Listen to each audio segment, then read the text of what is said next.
Hello and welcome to Do It Yourself channel. Today I will show you where to find the option and how to turn off full screen function for all the applications in Motorola Edge 15 Neo. So where to look for this option and how to disable it. First we need to access settings.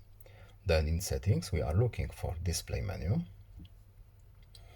and in display we have full screen options here. So right now, as you can see, all applications are using this function. Of course, we can choose any one or none if we want to pick and choose.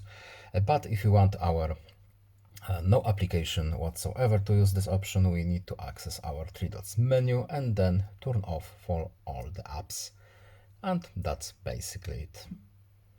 I hope this video was helpful to you. Please leave a like and subscribe. Have a nice day and see you in the next video. Bye.